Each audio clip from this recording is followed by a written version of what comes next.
செய்வதற்கு உங்க சட்டத்துல இடம் இருக்கும் போது, மது ஆலைகளுக்கு அனுமதி கொடுக்க உங்க சட்டத்துல இடம் இருக்கும் போது, கல்ல இறக்குறதுக்கு அனுமதி கொடுக்க முடியாதா? இது என்னுடைய முதல் கேள்வி. ஏதாவது கல்லு அப்படிங்கறத தடை செய்யறதுக்கு சட்ட ரீதியான ஏதாவது ஒரு அடிப்படை காரணத்தை சொல்லுங்க. நீங்க சொல்கின்ற கட்டுக்கதைகள் எல்லாம் அப்புறம் இருக்கட்டும். நீங்க அதை கலக்குவீங்க, அதை கலப்பீங்க, இதை கலப்பீங்க, போதை ஏற்றுவீங்க அப்படின்னு சொல்றது அது ஒரு கற்பனையாக கூட இருக்கலாம், அல்லது ஆங்காங்க நடக்கக்கூடியதா இருந்தாலும் அதை களைவதற்கு என்ன என்றுதான் தீர்வு காண வேண்டுமே தவிர அதை தடை செய்ய வேண்டிய அவசியம் கிடையாது. அப்ப தடை செய்வீங்க அப்படின்னா அந்த இடத்துல மிகப்பெரிய ஒரு சந்தேகம் எங்களுக்கு வலுவாக இருக்கிறது. கடந்த 30 ஆண்டுகளுக்கு மேலாக பல போராட்டங்களை ஐயா அவர்கள் எடுத்தோம். இப்ப கூட சொன்னாங்க 1994 இருந்து போராடுகிறேன் என்று சொன்னாங்க.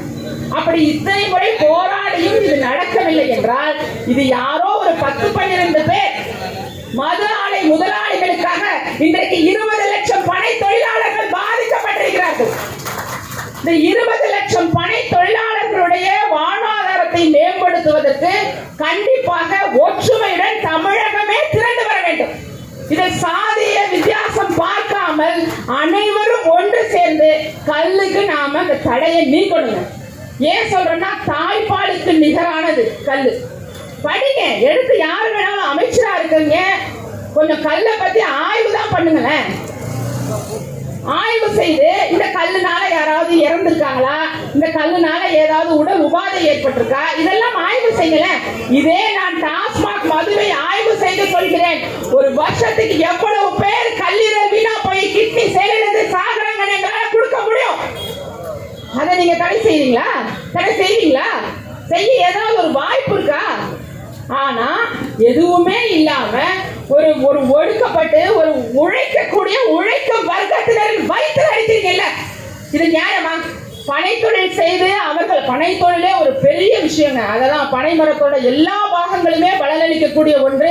உண்மையாக சொல்லணும்னா நீங்க வருமானத்தை அதிகப்படுத்துறதுக்கு டாஸ்மாக பயன்படுத்துறதுக்கு பதிலாக பனை மரங்கள் சகோதரர் கூட ஒரு பேட்டியில சொல்லியிருந்தாங்க, ரமேஷ் சகோதரர் கூட.